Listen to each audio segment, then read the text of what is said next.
नमो नमः। नमस्कारम्। अचिन्त्या व्यक्तरूपाय निर्गुणाय गुणात्मने समस्तजगदाधार मूर्तये ब्रह्मणे नमः। सच्चिदानन्दरूपाय विश्वोत्पत्त्यादिहेतवे तापत्रय विनाशाय श्रीकृष्णाय वयं नुमः। नमस्कार दोस्तों, आज हम बात करेंगे संस्कारों की। जैसा कि आप सभी जानते हैं कि हमारे सनातन धर्म में 16 संस्कार होते हैं। उनके विषय में आज हम कुछ जानकारियां एकत्रित कर आप लोगों के सामने उपस्थित हुए हैं। आजकल की नई युवा पीढ़ी को तो यह भी नहीं पता कि 16 संस्कार होते कौन कौन से हैं, कब किए जाते हैं, क्या होता है इनमें। इन सभी को हम आज आपके सामने प्रस्तुत करेंगे। तो शुरू करने से पहले आप सभी से विनम्र अनुरोध कि मेरे चैनल को लाइक करें, शेयर करें, सब्सक्राइब करें और बेल आइकन को जरूर दबाएं, जिससे आगे की वीडियो आपको पहले प्राप्त हो सके। मेरा एक विशेष अनुरोध है आप लोगों से कि इस वीडियो को जरूर शेयर करें, जिससे कि हमारी नई पीढ़ी को, युवा पीढ़ी को यह पता चल सके कि 16 संस्कार होते कौन कौन से हैं और इनका समय क्या है और इनके करने से क्या क्या लाभ होते हैं। तो शुरू करते हैं अपना विषय संस्कार। जैसे कि सबसे पहले मनुष्य के संस्कारों में जो सर्वप्रथम संस्कार है उससे आरंभ करेंगे और अंत्येष्टि तक हम क्रमशः इसको बताएंगे। इस विषय के लिए हमने तीन भागों में इसको बांटा है। शुरू में हम 5 संस्कारों के बारे में बताएंगे, उसके बाद फिर 5, उसके बाद आखिरी के 6। इस तरह से हम संस्कारों का जो वीडियो है उसको 3 भागों में हमने बनाया है। तो इसीलिए आप शेयर, लाइक, सब्सक्राइब करेंगे तो आपको तीनों पार्ट को क्रम से देखने को मिल जाएंगे। तो शुरू करते हैं अपना विषय। सर्वप्रथम होता है गर्भाधान संस्कार। सबसे पहले मैं आपको क्रम से सभी के नाम बता दूं। गर्भाधान प्रथम, पुंसवन, सीमंतोन्नयन, यह जो 3 संस्कार है यह बालक के या बालिका के जातक के जन्म के पूर्व के संस्कार है। इसके पश्चात चौथा संस्कार होता है निष्क्रमण संस्कार। इसके बाद चौथा संस्कार होता है जातकर्म। जातकर्म के बाद नामकरण, नामकरण के बाद निष्क्रमण, निष्क्रमण के बाद अन्नप्राशन, फिर चूड़ाकर्म, फिर कर्णभेदन, फिर विद्यारंभ, उपनयन जिसको यज्ञोपवीत भी कहते हैं, वेदारंभ, केशांत, फिर उसके बाद समावर्तन संस्कार, फिर विवाह संस्कार, उसके बाद अंतिम में 16वां संस्कार जिसको अंत्येष्टि मृत्यु संस्कार कहते हैं। तो सर्वप्रथम जो गर्भाधान संस्कार है उसकी पुराणों में क्या व्याख्या होती है उसको हम समझते हैं। शिशो मात्र गर्भे बीज रूपेण प्रतिष्ठापनम ही गर्भाधानम। शिशु का, बालक या बालिका का, जातक का माता के गर्भ में बीज रूप में स्थापन ही गर्भाधान संस्कार है। इसके लिए भी बहुत सारी भ्रांतियां आती है। लोगों पूछते हैं पंडित जी इसका भी क्या संस्कार होता है क्या, ऐसा भी कोई पूजन करना चाहिए क्या, ऐसा भी कोई पूजन होता है क्या।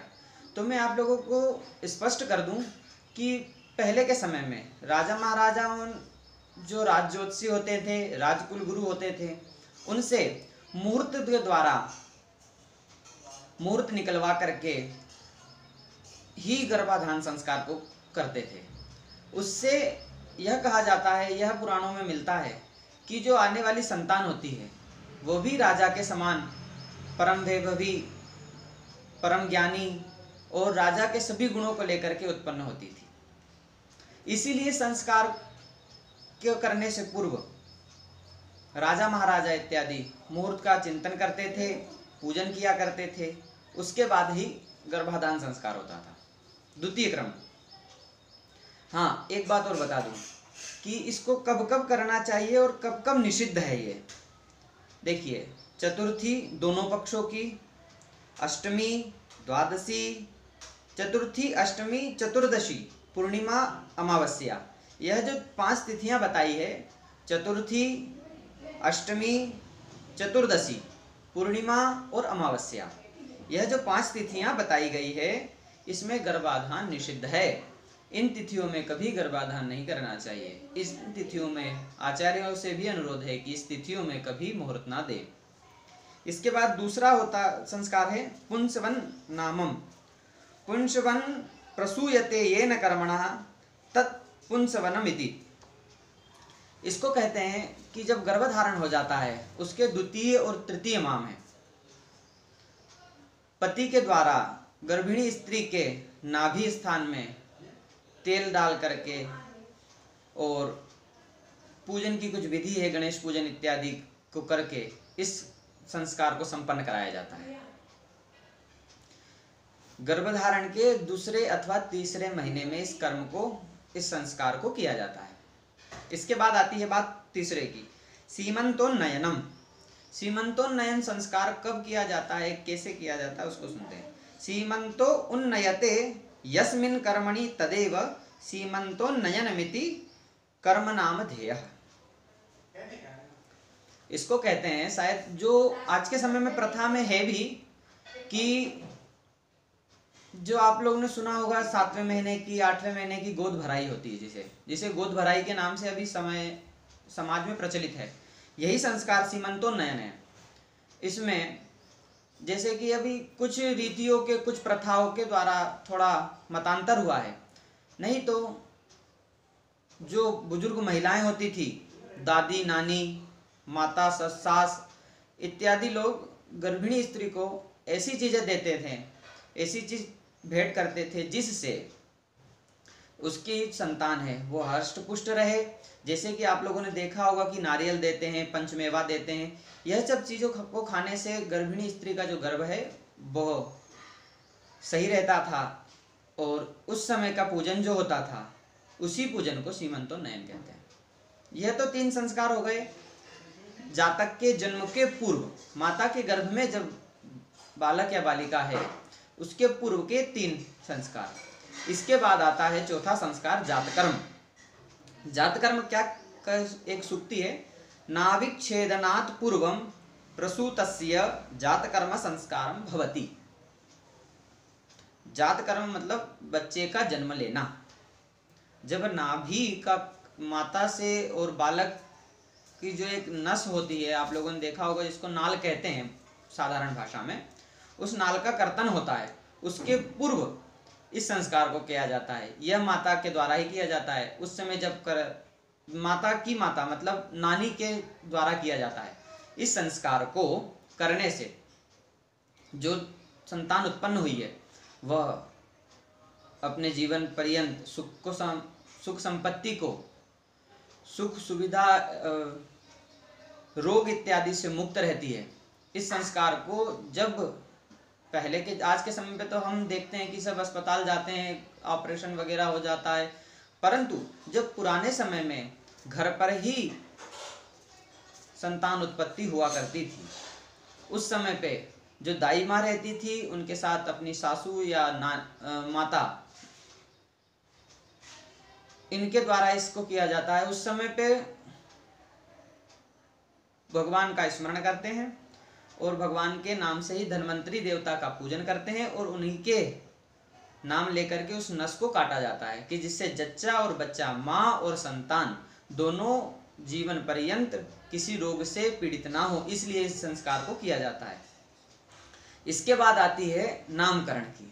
5वां संस्कार होता है नामकरण संस्कार।